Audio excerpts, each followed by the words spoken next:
Welcome, everybody. We're so glad you're here tonight.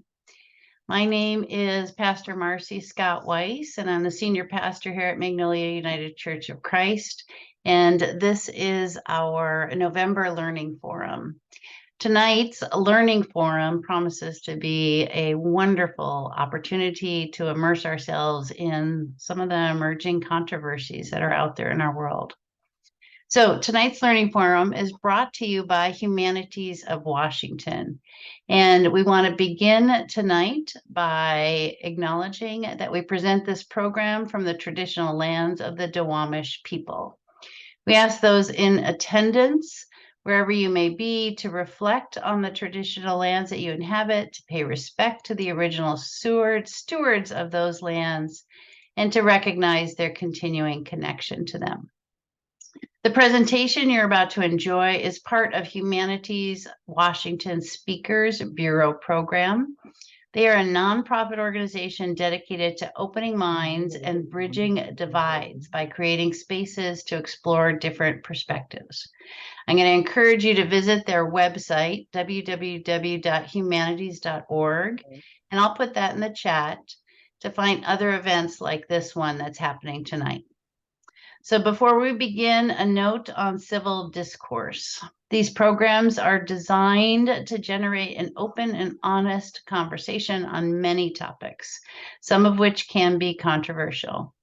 We encourage differing points of view, and we ask that you treat this topic, this speaker, and each other with respect. Also, please note that this event tonight is being recorded. So a bit about our speaker this evening. Tonight, we are honored to welcome Dr. Bill Kabasenche, Professor of Philosophy at Washington State University School of Politics, Philosophy, and Public Affairs. He's also the Ethics Thread Director for the WSU College of Medicine and a fellow in the Center for Reproductive Biology. Professor Kabasenche will not be taking any questions on the Apple Cup, so let's just take that one off the table, okay? Tonight, he's going to be speaking for about 40 to 45 minutes, and he's open to questions throughout the evening. So as questions come up, feel free to either put them in chat, and I'll keep an eye on them, or unmute yourself and ask a question. So I'm going to turn us over to Professor Kabasenche. Thank you so much for being here tonight. Thank you very much for having me. I'm glad to be here. Give me just a moment and I'll get my screen up. We'll be ready to go.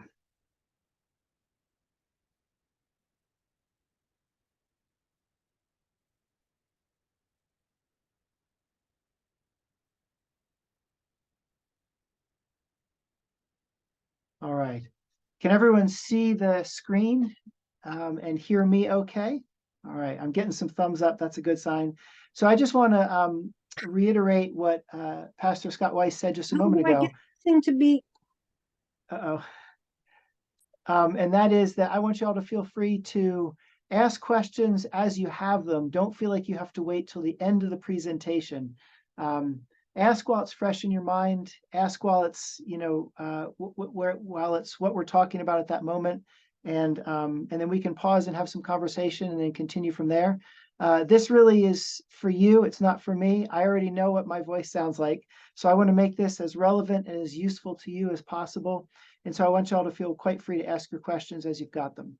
And I should say too, I want to thank both Humanities Washington and the Foley Institute here at Washington State University, both of which have played important roles in making this possible on my end.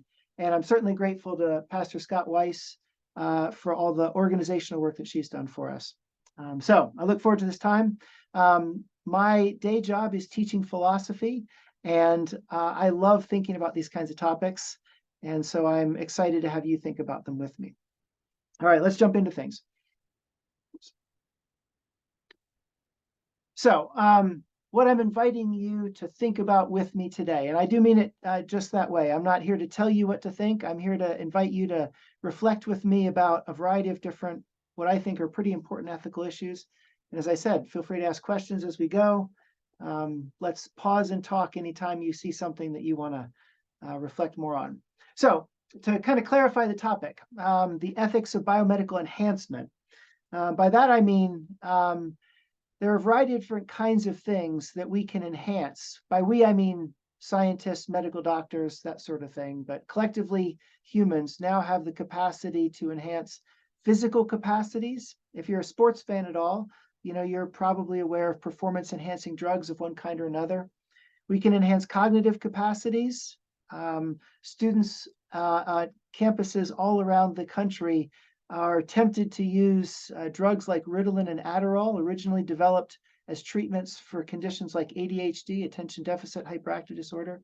But they're also widely used on the assumption that they are cognitive enhancers, that they help students to learn material quickly. And they're going to get a bump in use probably in a couple weeks, because we have 2 more weeks left in our semester. And this is when students get particularly interested in getting their act together if they haven't done so already. We can also boost or enhance emotional capacities. Some people have observed that the United States is a country that really rewards outgoing, enthusiastic people. It's not so much a place for shy, reserved people. If you're trying to get a job or make a pitch for a new product that you'd like to center your business around. And as it turns out, certain kinds of pharmaceuticals can be used to create a more outgoing, confident personality than you might have naturally on your own. One of the most interesting targets of enhancement for me is the possibility of enhancing moral capacities. And I'll say much more about this here in just a second, because I'll use it as an example for some of the kinds of issues I want to invite you to think about with me. So more to come on that. Looking further down the road, a lot of people will take immunization shots to protect them against various kinds of infectious diseases. There are some scientists who think that we might be able to supercharge the immune system to make us able to resist basically any disease. And then there are other scientists who are very excited about the prospect of doubling or more the human lifespan, right? There are some cell biologists who think that with the right modifications to the cell, we might be able to live to be upwards of 200 years as a sort of new normal lifespan, if you will. And then I think the most forward thinking among the scientists and futurists working in this area are those who say things like this: if bats can use sonar to see in the dark, then maybe we should be able to do so as well. And if insects, certainly some kinds, can see in the infrared spectrum, see a heat signature, then maybe we should be able to do that as well. So these are all examples of different targets of enhancement. These are the kinds of things about humans that we might enhance. And certainly all of them have their proponents as being the sort of thing that could make us better humans than we are right now. So that's the targets of enhancement.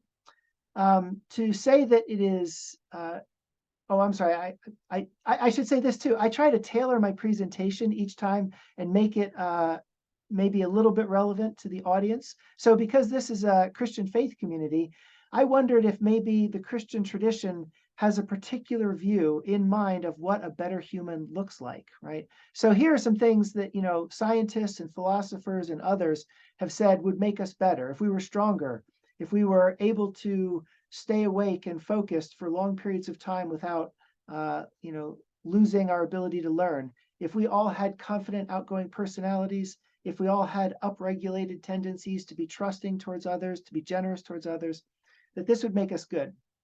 But I think maybe a question that might be especially relevant in this community is, what does a better human look like from the perspective of the Christian tradition? If you have thoughts about that at any point, I'd love to hear you jump in with that. Okay, so that's the targets of enhancement. But to say that it's biomedical enhancement is to say that there are particular means of enhancement that are especially interesting to bioethicists and scientists and others who are thinking about this kind of thing. So pharmaceutical drugs would be one of the most common methods or means of enhancing human beings. But it's not too far down the road to where we'll get to a place where genetic engineering, right? If you've heard of CRISPR-Cas gene editing, that refers to a technique that basically allows a scientist to go into a cell and to remove genes and to replace some genes with other genes. This is being done in plants and animals quite widely. and it's being done in humans who are adults. And then there's a lot of controversy about whether we ought to be doing it to human embryos. A few years ago, a Chinese scientist named He Zhenghui made news when he announced that he was the first to use that gene editing technique to modify human embryos. And at that time, he received an awful lot of pushback. He actually announced at the Second International Conference on Human Genome Editing, and almost all of the scientists and ethicists in the room were universally critical of what he'd done.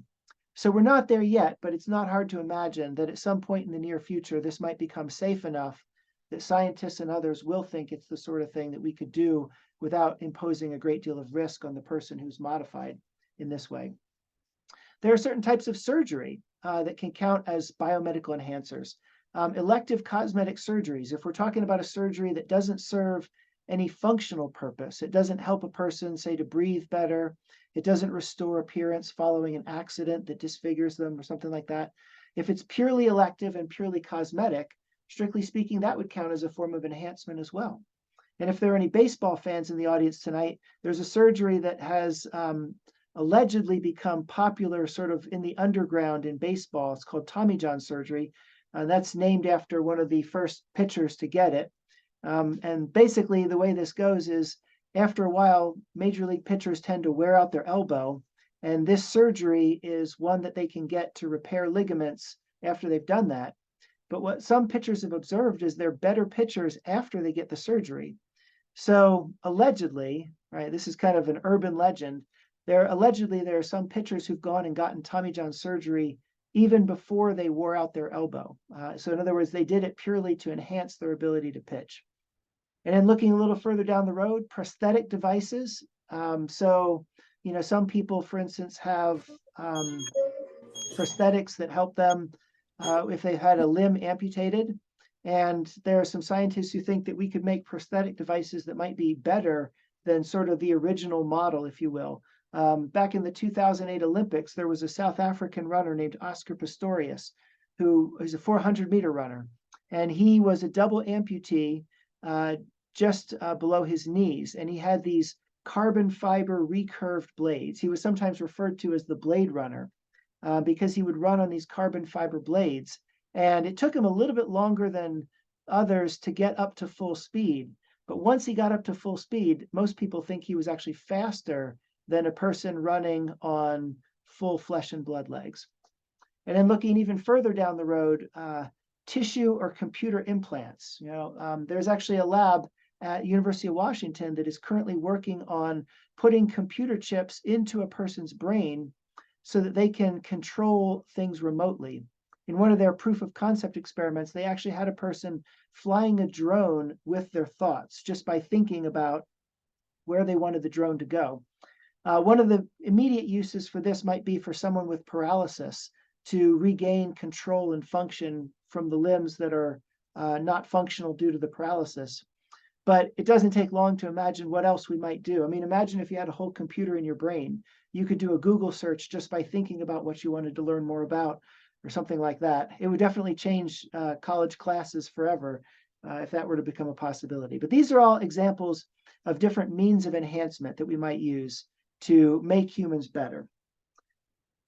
And then finally, if we're talking about the ethics of biomedical enhancement, then I think it's really important that we consider questions like, what should we be doing with all these possibilities? There are a lot of things that we can do, but what should we do? What would be good things to do with the different possibilities that are available to us? And because I'm a philosopher who specializes in ethics, obviously that's where I want to focus the conversation tonight.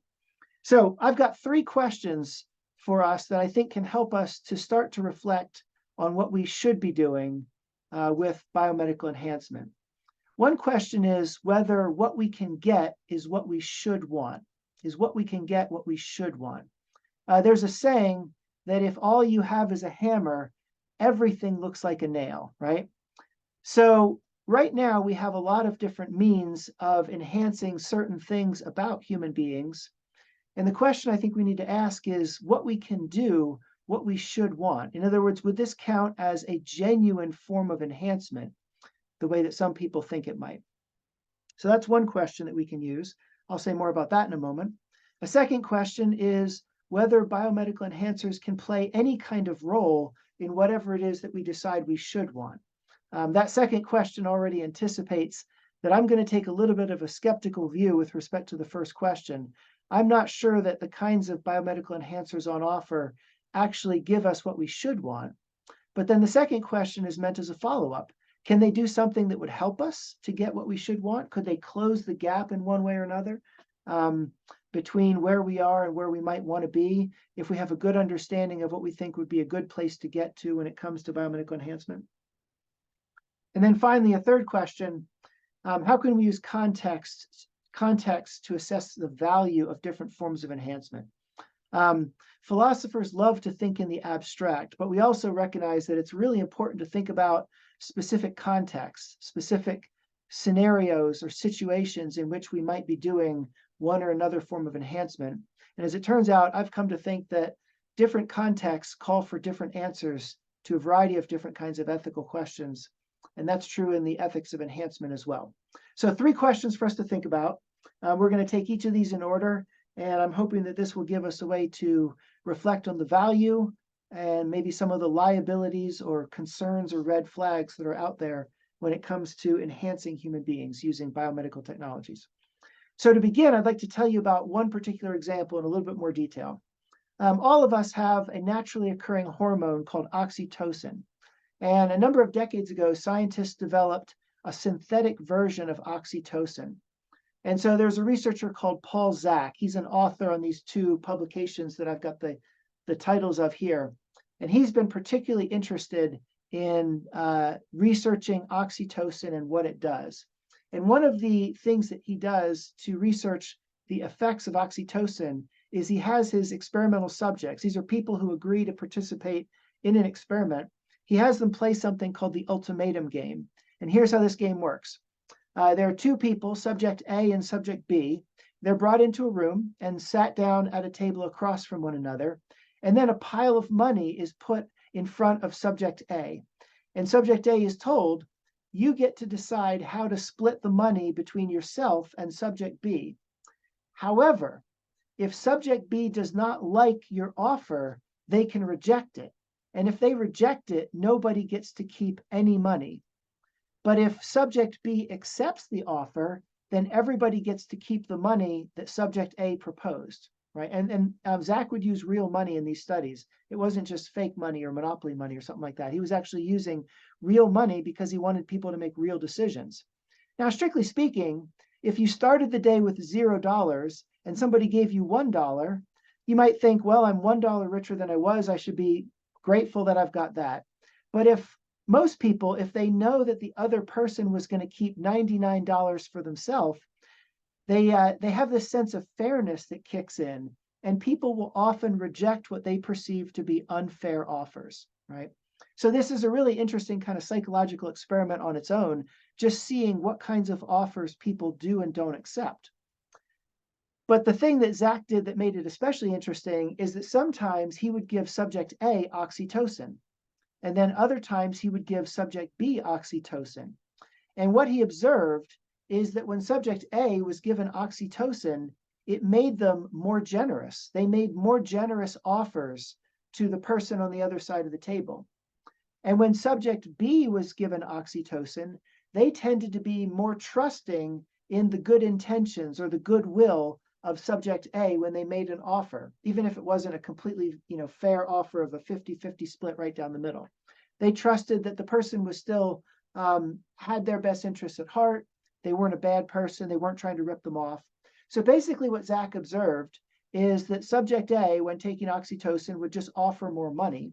And subject B, when taking oxytocin, would be willing to accept a broader variety of different kinds of offers, thinking that I can trust this person. They're not out to get me. They're not trying to rip me off, that kind of thing, right? So this got Zach excited. In fact, eventually he would write a book called The Moral Molecule, in which he argued that maybe oxytocin is the solution to all of our social problems. It can make us more trusting and generous, and that might be exactly what we need. Another bioethicist named James Hughes coined the phrase virtue engineering to describe what Zach and other researchers we're doing with pharmaceutical drugs like oxytocin or the synthetic variant of it. It's engineering virtues into a person by giving them a pill, right? In fact, one of the things that got me interested in this area, or actually one of the ways that I explained it to one of my kids when they were young, my kids are older now, but when my kids were in elementary school, we were talking about what I do at work. And I said, well, one of the things I'm thinking about is what if there was a pill I could give you that would make you nicer to your sister? And my son had to, think for a few minutes about whether he would even want to take that pill. He was mildly interested, but I think he also enjoyed teasing his sister as much as he could. So James Hughes and Paul Zak are both very enthusiastic about the possibility of giving this drug, oxytocin, to people to engineer virtues into them, to make brothers nicer to their sisters, whether they want to be or not, right? Is maybe what they had in mind. And so from the perspective of someone like Zak or Hughes, this does indeed look like a form of moral enhancement. We're enhancing a person's moral capacities. However, you might suspect that there is a dark side to all of this. In fact, some other researchers have uncovered some other things about oxytocin that should give us pause, I think. A neuroscientist called Molly Crockett found that when she gave subjects oxytocin, it boosted their tendency to gloat, particularly to gloat towards people who are not part of the in-group that the subject is a part of. And it also tended to make people more biased in favor of people that they perceived as being in their in-group. And then another researcher in Germany, Michael Baumgartner, what he found is that when he gave oxytocin to subjects and had them playing the ultimatum game, except in some cases he rigged the ultimatum game so that sometimes a person would actually be a part of the research group, and they would intentionally make promises and then not keep those promises. And what Baumgartner found is that when subject B was taking oxytocin, they continued to trust subject A, even if subject A kept ripping them off, kept making promises and then not following through on those promises. So this suggests that what oxytocin does is not necessarily the same as giving a person the virtue of trust, right? It raises this question, what should we want when it comes to a character trait like trust? Psychologists will tell you that trust is a really important trait for human well-being, for human flourishing. Our ability to enjoy relationships, and the vast overwhelming majority of humans identify relationships with others as a really important part of what makes their life good, what makes their life worth living. And trust is a really important part of having healthy relationships. Someone who doesn't have the ability to trust others really struggles to form close connections in relationships of various kinds, intimate relationships, friendships, all those kinds of things. So when I learned more about what oxytocin could produce, it made me wonder, what is it we should want here, right? Paul Zak is convinced that oxytocin boosts trust, makes us more capable of trusting others. But I wondered if that actually fit the picture that I've learned from different philosophers over the years who've reflected on trust and other virtues.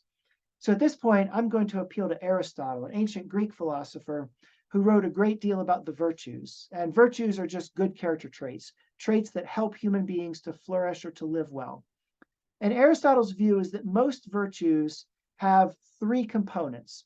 There's an action component, right? You have to do something if you have, say, the virtue of trust or the virtue of courage or the virtue of patience. But virtue is also, on Aristotle's view, about having certain types of emotion dispositions. A virtuous person will not just act patiently, but they will also feel emotions that are consistent with patience. And then finally, Aristotle's view is that we need to be able to identify reasons why we do certain kinds of things, right? So here's a quote from Aristotle. This is a text from long, long ago, but it's relevant for thinking about what virtues are. So Aristotle says this, he says, by virtue I mean virtue of character, for this is about feelings and actions, and these admit of excess, deficiency, and an intermediate condition. And I've singled out this quote just because here is where he identifies two of the three components that he thinks are an important part of virtues. A virtue is about acting a certain way, but it's also about feeling a certain way as well. And then a contemporary philosopher, Julia Annis, has sort of emphasized one of Aristotle's ideas, the idea that virtues are also about the reasons we have for acting. And so she says this, she says, virtue on the above conception is a disposition not just to act reliably in certain ways, but to act reliably for certain reasons. So in other words, a person who has a virtue like trust or patience or courage, they act for certain kinds of reasons, right? A person who has the virtue of trust would say, I trust this person because they've demonstrated to me repeatedly over many years that they're faithful to me, that they are committed to my well-being. They're not going to try to cheat me or something like that. A person who possesses the virtue of patience might say, although this individual is taking a long time at the checkout line at the store, I'm not in a huge rush, and this might be their best conversation that they have all day. And so nothing I'm doing later today is so important that I need to express irritation or impatience with this person.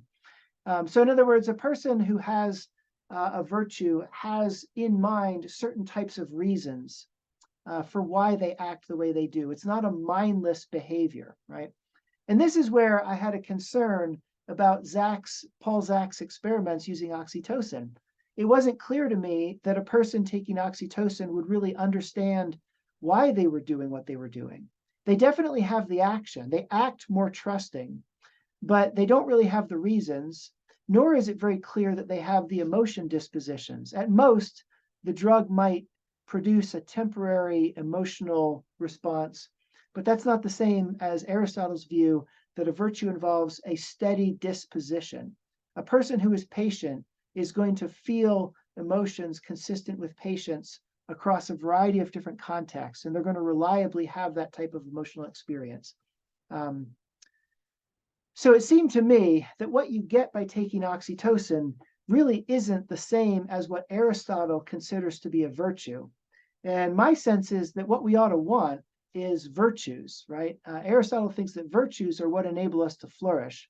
But oxytocin, even if it alters behavior, and even if it alters our emotional experience a little bit, doesn't produce the kind of steady dispositions that Aristotle thinks are part of a flourishing or a well-lived human life. Here's a second example to sort of drive home the point. There's another drug called propranolol. This is a beta blocker, and it's actually used sometimes in the treatment of different kinds of heart conditions. And Sylvia Turbeck and her research team a few years ago discovered that they think it might reduce racism, which is a rather striking result. So let me explain a little bit how they came to that conclusion. There's something called an implicit association test. Psychologists have been studying this for a long time. And what these tests do is they basically, they examine our pre-reflective associations. In other words, if you don't have a lot of time to think about it, what does the stereotypical medical doctor look like to you? And as it turns out, lots of people tend to think male when they picture a doctor in their mind. Lots of people tend to picture female if they imagine a nurse in their mind. That's an implicit association, even though we know today that there is increasingly gender balance in all the healthcare professions, including medicine and nursing. But this is a kind of pre-reflective association that people make. So in these implicit association tests, you're given groups of words and you're given faces, and you can imagine where this is going, right? What implicit association tests find is that a surprisingly large number of us, somewhere between 70 and 80% of all people, will make implicit associations of positive words with faces that look like their own in terms of skin tone, and more negative words with faces that look different from their own. Now, to be very clear, this is mostly people who would say, I disavow racism. I don't want to be a racist. I don't want to discriminate against people who look differently from me. And yet, when we take these tests, we often find these patterns emerge in our rapid fire, pre-reflective, implicit associations. So what Turbeck and her co-investigators did is they gave some of the subjects in their study propranolol. And what they found is that when subjects were taking propranolol and then they took an implicit association test, it actually reduced negative racial bias. They were less likely to associate the negative words with faces that look different from their own. So this got me thinking, what would it look like to have a pill that reduces racism, right? Turbeck and her co-investigators, at least in part of their discussion, they sound pretty enthusiastic about what they think this pill might do in terms of its prospects for reducing racism. But my sense is that racism starts with some fundamental attitudes, and I don't think those are the kind of thing that are going to be changed simply by taking a pill, right? I've included that graphic in the lower left. We're all equal, because my sense is that what's at the heart of racism is a rejection of that idea, right? There are many facets to racism. There are many levels of racism. There's personal bias, but there are also systemic and historic injustices, all kinds of different levels of racism and forms of it. But what I think underlies all of it, or just about all of it, is the conviction, either held explicitly or implicitly, that we're not, in fact, all equal. And it's not at all clear to me that propanolol would cause a person to reject the idea that we're not equal and to embrace the idea that we are, in fact, the equals of one another. So I have some skepticism about whether propanolol, what it's doing, is what we actually should want.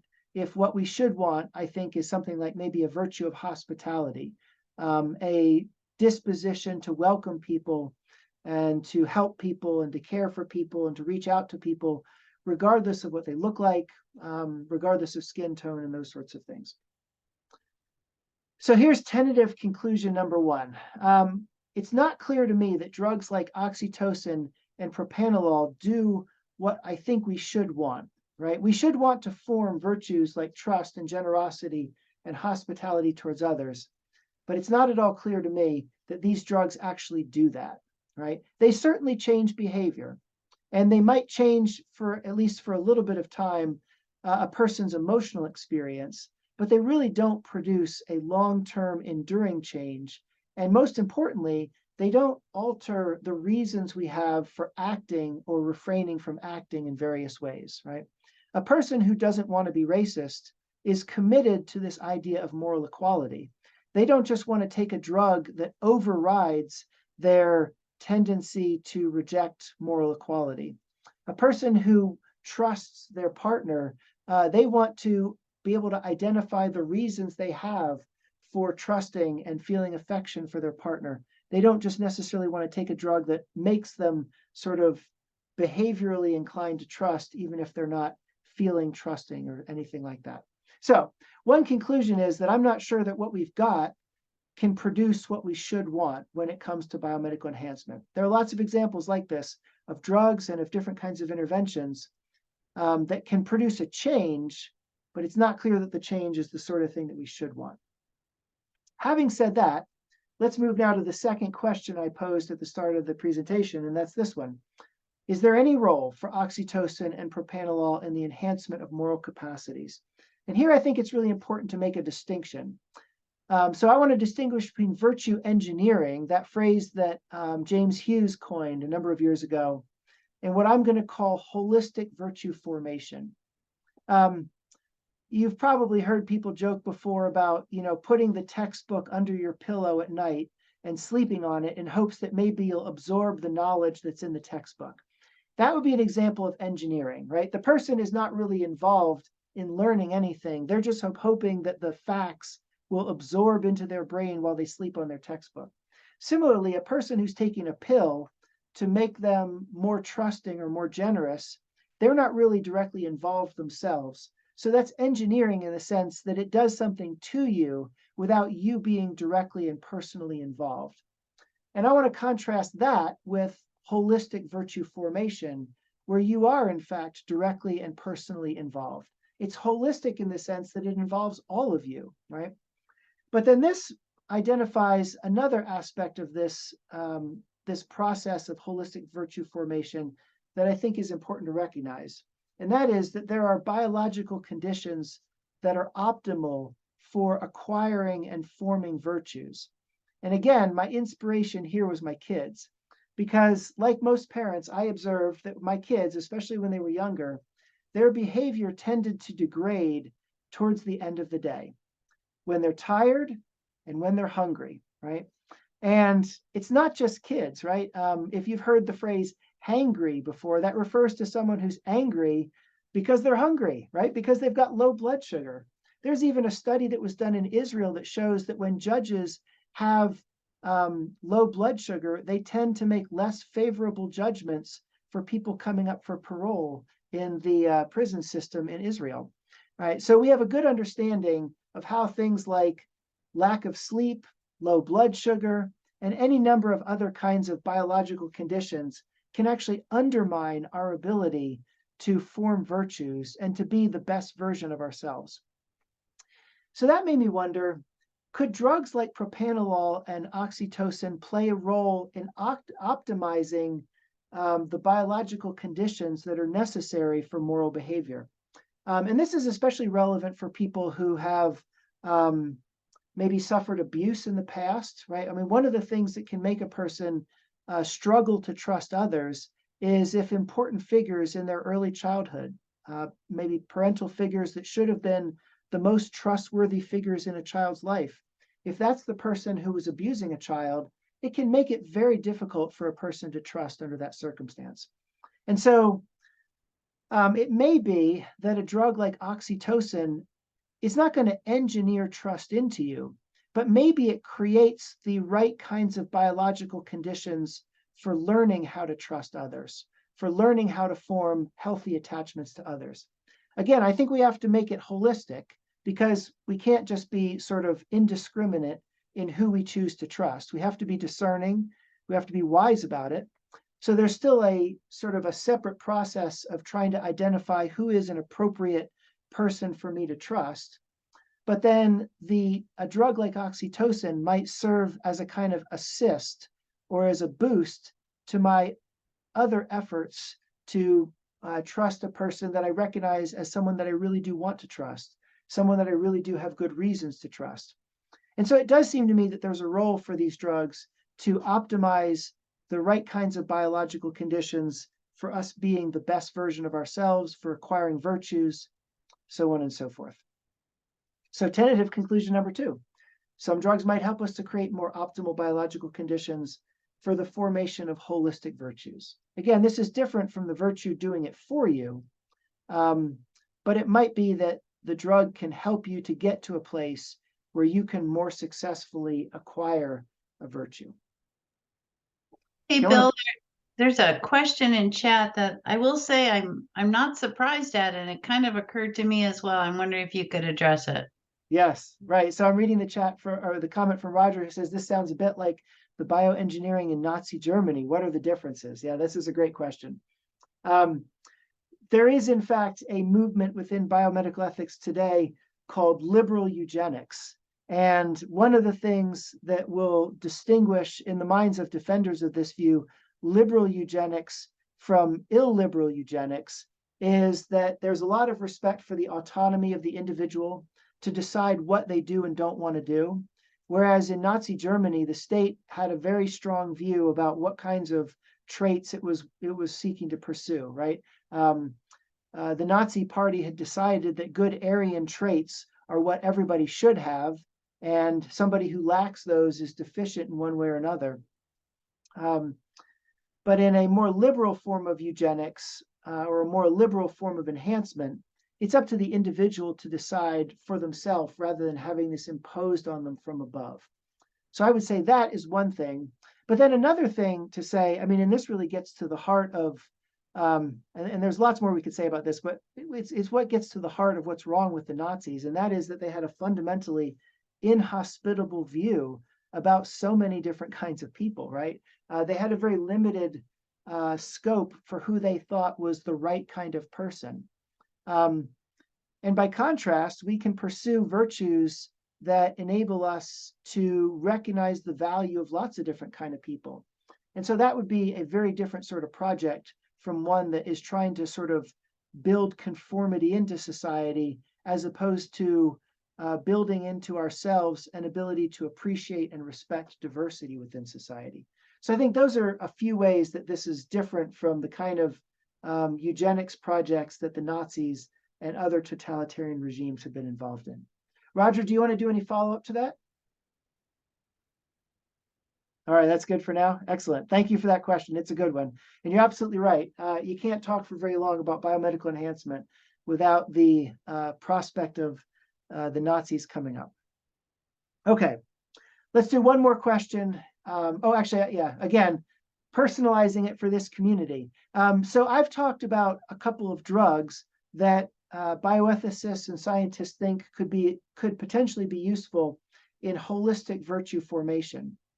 But it occurs to me that in the Christian tradition, as well as a number of other different types of religious traditions, there are a variety of different kinds of spiritual disciplines and practices that might do something similar, right? The goal of taking oxytocin, if I grew up in a home where I could not trust my parental figures, might be to create the optimal biological conditions for trusting someone it's appropriate to trust.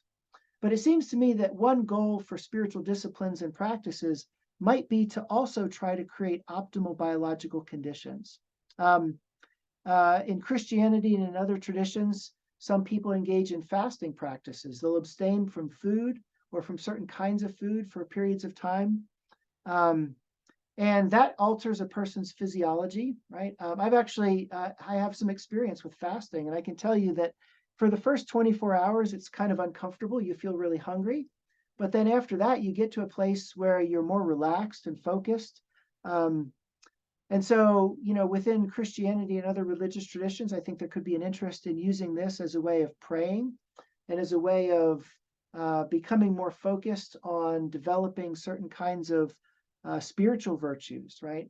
Contemplative prayer might be another example, having the ability to quiet yourself and not be highly reactive to a person maybe who's losing their temper in front of you is a really valuable sort of capacity for response.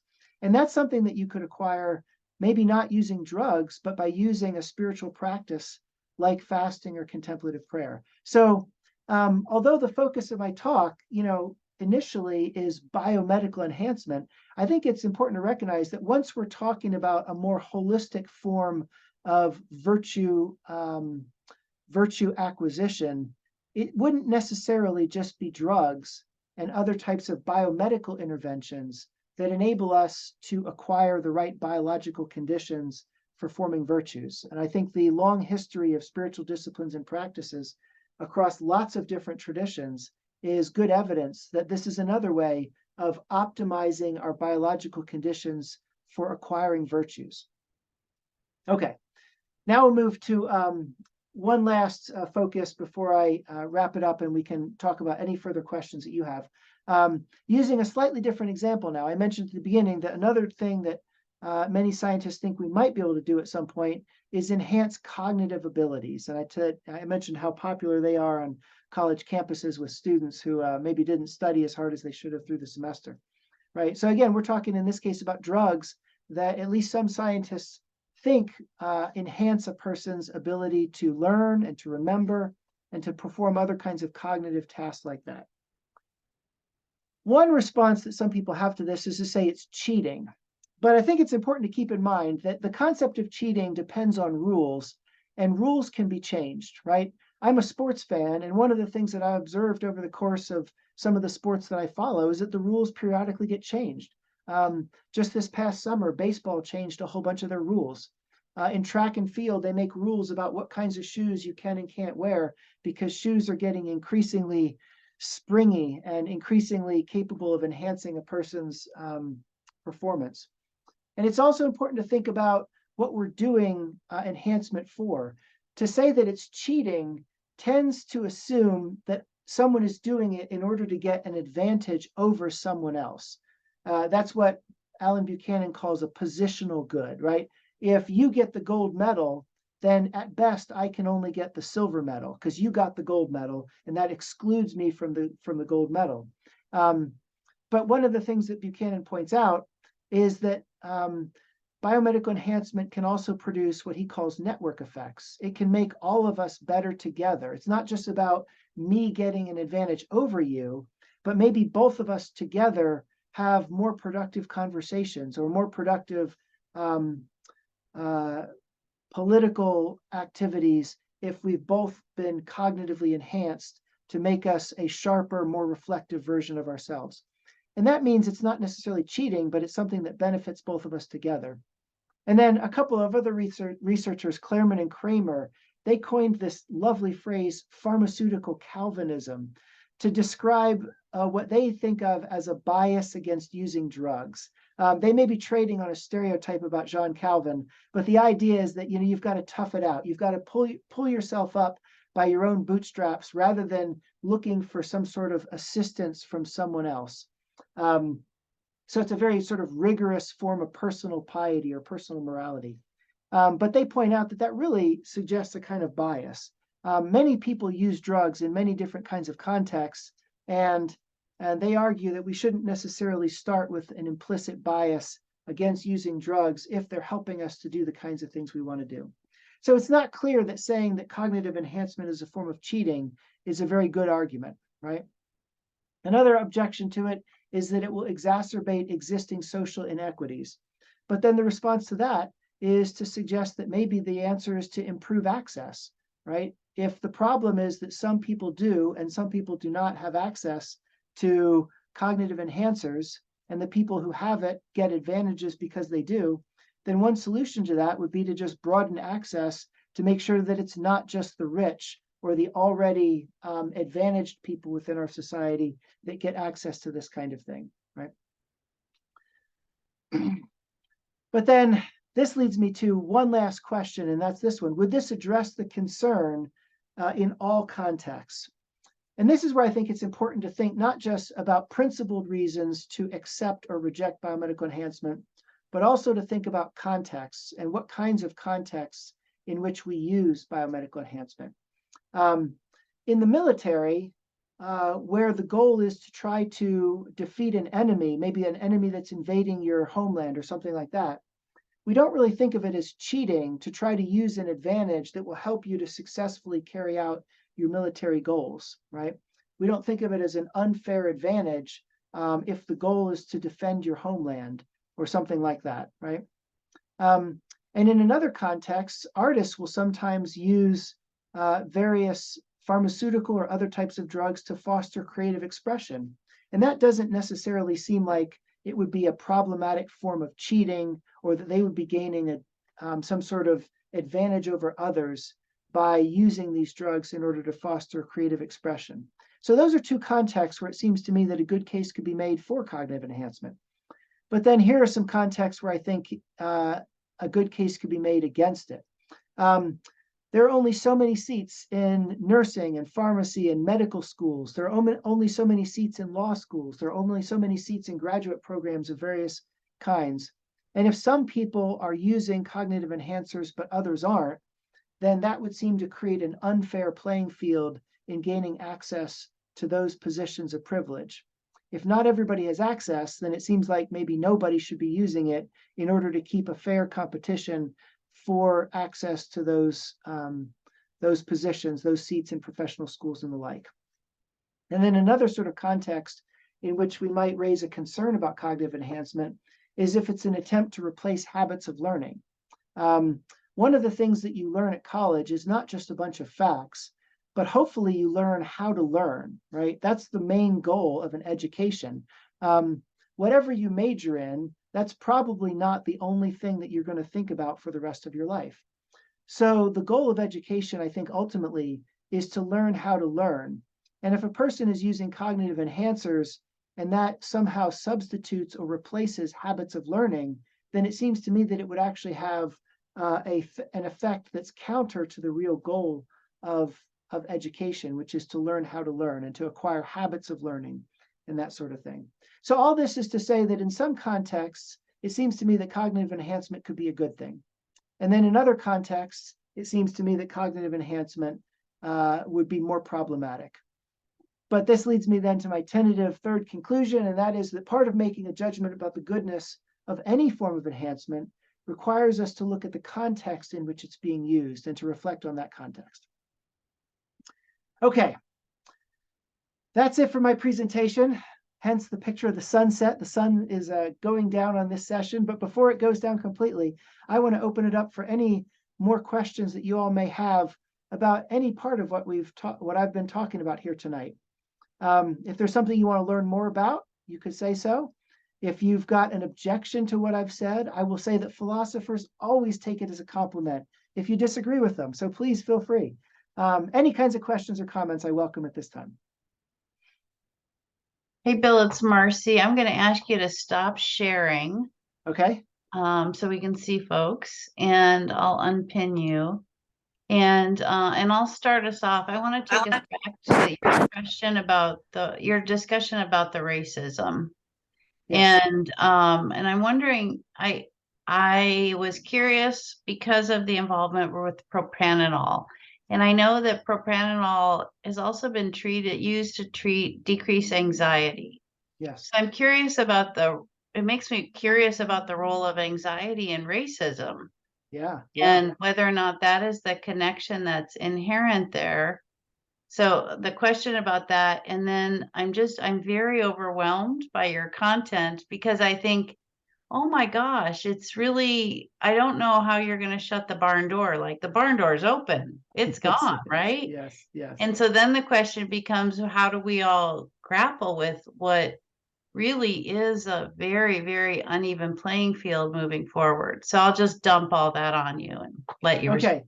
I'll try to take your questions in order. So first of all, with respect to propranolol, you're right. It is used to treat anxiety. As I mentioned earlier, it's also used to treat heart conditions, particularly ones where there's like high blood pressure and that sort of thing. Because what it looks like propranolol does is it decreases blood pressure, which has the effect of sort of down-regulating a sense of heightened arousal or anxiety, right?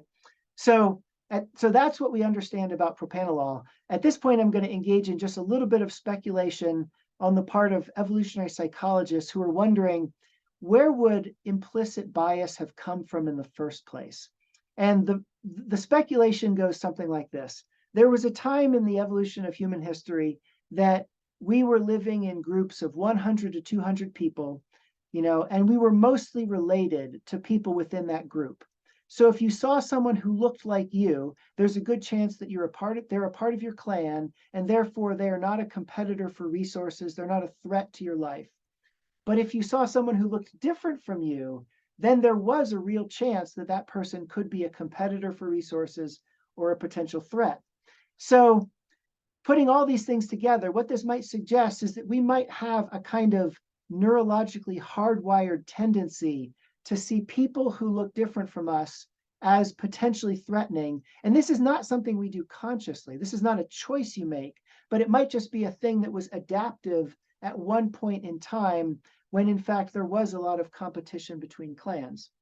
So if propranolol downregulates anxiety or emotional arousal, it might just make a person a little bit more chill, as the kids say, and make a person more inclined to be accepting of and open towards someone who looks differently from them, as compared to what might have been the sort of adaptive, hardwired behavior over tens of thousands of years of evolution. Okay, that was the first question. And then the second question, what do we do with all this? Because you're absolutely right. The horse is out of the barn. It's not like we can get it back in. So I think that what is available to us, number one, at the individual level, is to think about what kinds of uses of biomedical technology do and do not help me to flourish as a human being. So asking questions like, is what I could get from taking this drug what I should want is, I think, a really important question.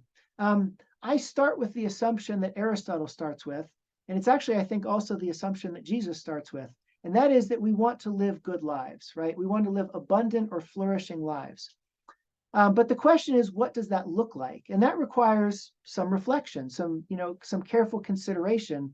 We shouldn't assume that anything that's being offered to us is automatically going to make our life better, right? This is maybe especially relevant.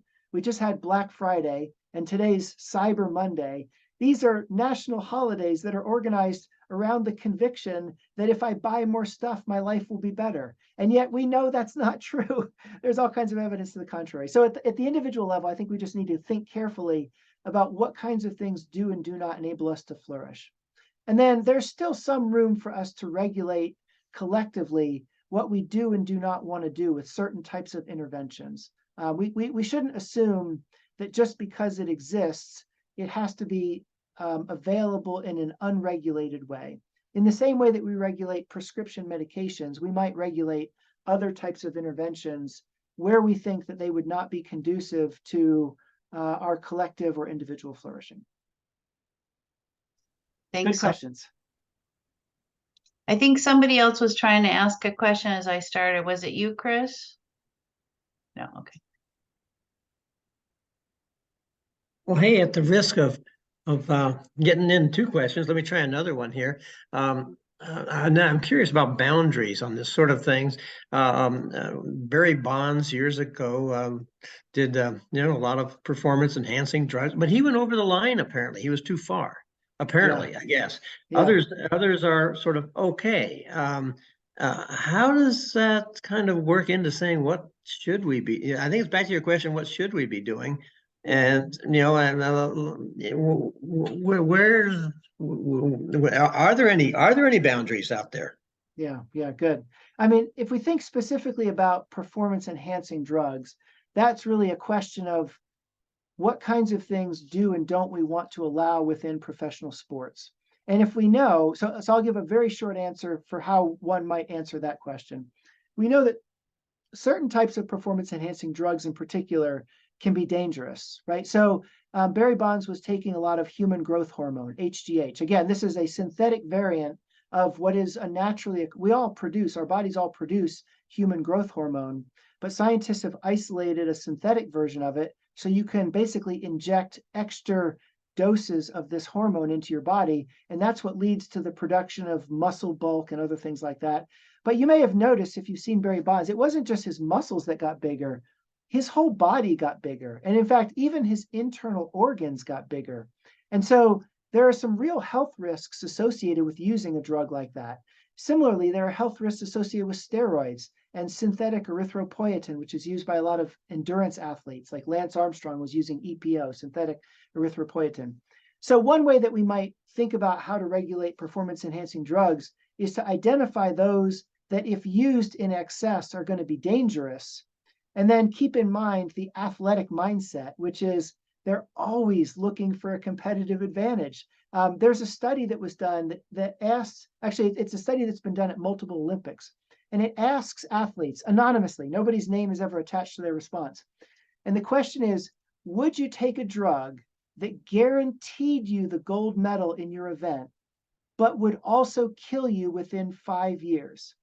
And a surprising number, it's over 50% of athletes say that they would take that drug, even knowing that it would kill them within 5 years of winning their gold medal.